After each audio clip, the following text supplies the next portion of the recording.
Bad news for State of Decay 3 fans, it looks like the game is nowhere near close to being ready. Forget this year, forget maybe even next year, it could be 2024 before anyone gets a chance to play it. A whole bunch of allegations have come out today via Kotaku, who've done an investigation, and a whole bunch of former and current employees say the game is a mess due to toxic atmosphere, sexism and a lot more. Also, was the trailer a flat out lie? Let's discuss.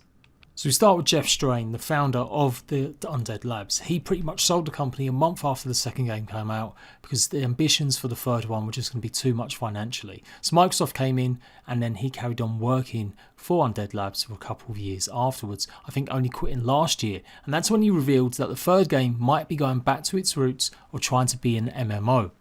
So that aside, we'll come back to it. What's these allegations about? Well, the kind of stuff we've been seeing all over the place. Not Microsoft only, obviously Activision the main culprits, but even PlayStation have got accusations of bullying, sexism and a lot worse. What is it with these game devs? These kids just growing up in their basements, nerding out over Dungeons and Dragons and then turning into absolute little shitty incels.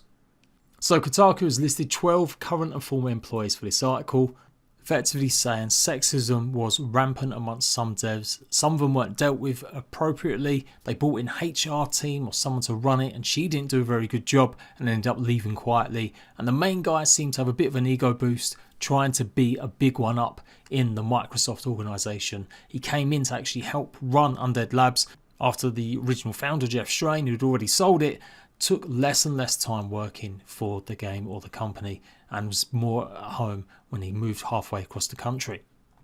He's actually responded on a Medium post with some of the questions that Kotaku asked him to try and get ahead of the spin, I guess, and pretty much saying that he had to sell the studio because their plans for the third game were so ambitious he just simply couldn't support it financially.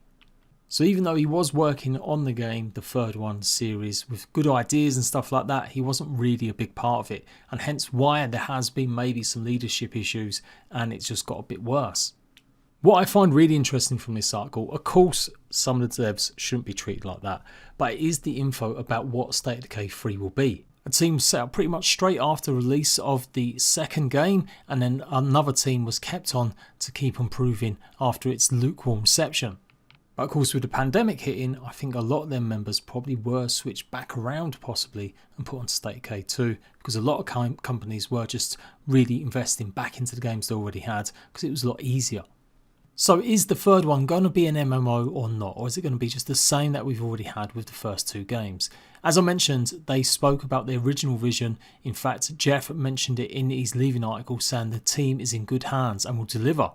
Apparently, if you didn't know, the original pitch for State of Decay was to be a proper MMO, but they scaled it all back because they were just a small little indie studio at the time. But even now with the third one, a lot of the developers still don't really know what the game is. That's not unusual for pre-production, but the already messy phase was further sabotaged by rapid expansion, poor leadership and excessive turnover. They had strike teams checking out prototyping new mechanics, but it looks like they redeployed a lot of these people in different teams and lost progress. This meant loads of work pretty much just didn't have consistency, resulting in a buffet of game systems but with no main course. Too much time was spent repairing features like refined parkour movement or dynamic animal spawns based on the weather, while the player fantasy at the centre meant to hold it all together remained undercooked. Other issues were brushed under the rug. Now this is interesting given that State of Decay 2, one of the big criticisms of it was the amount of bugs and issues the game had. QA would work extremely hard to catch all our bugs and try to take care of them, said one former developer, but the leadership would ignore their concerns and say things like don't log multiplayer bugs in an attempt to show artificial progress on State of Decay 3. Multiple developers worried about the rising cost of tech debt that would come due in the future when the game went into full production. Milestones consisted of a pile of disjointed features that were less about making a fun video game and more about checking off a list. Now these are all hurdles most game companies have, but this was made worse apparently by the misogyny that was being shown to female and non-binary members of the team. Rejecting women's opinions, even extremely basic code or games knowledge, even direct level positions were outright ignored, allegedly. So again, this all falls under the kind of leadership of Holt, who was brought in, as I mentioned a bit earlier. So this guy just maybe didn't really solve a lot of the problems and was kind of running up bills he couldn't pay, promising demos to Microsoft that weren't going to be able to achieve, in fact having to cancel one of their planned demos of gameplay, with only just about fulfilling the other slot to show internally to Microsoft and investors.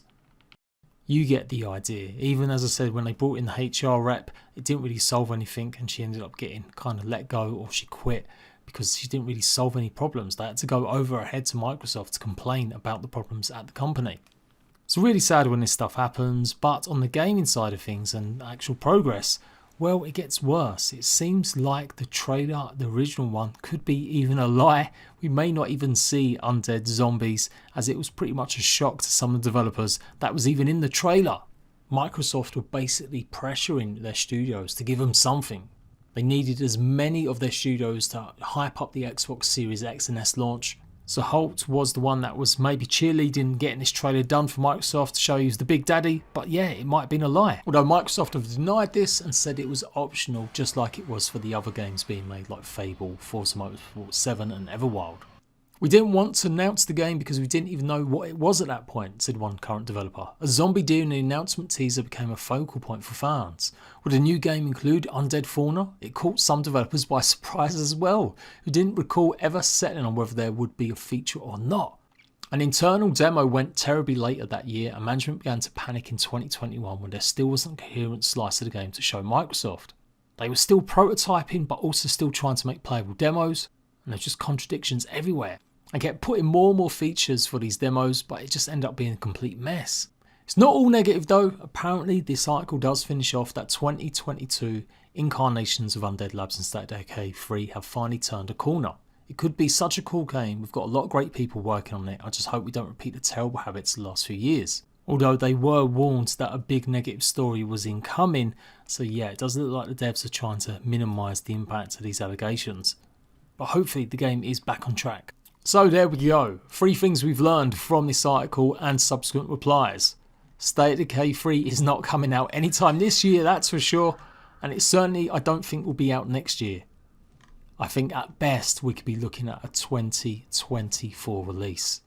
It does seem like the MMO phase is still being worked on, judging by the former founders' comments in the past and some of the stuff that's been spoken about here. So that does mean a positive. I want it to be that kind of game.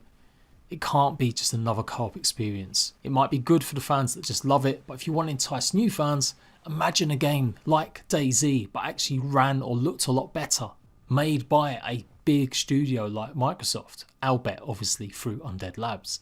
And I've learned that they've got free running parkour, maybe working in it in the future, but there's a lot of stuff that they're not set on just yet, even like the undead deer. So hopefully that will stop the latest Game Rant and others from doing list videos telling you State of Decay 3 is coming this year. Forget about it. If we get any more news about this, any more inkling about what the game could potentially be, I'll let you guys know. And that's it, a breaking little survival show. I'll catch you guys later.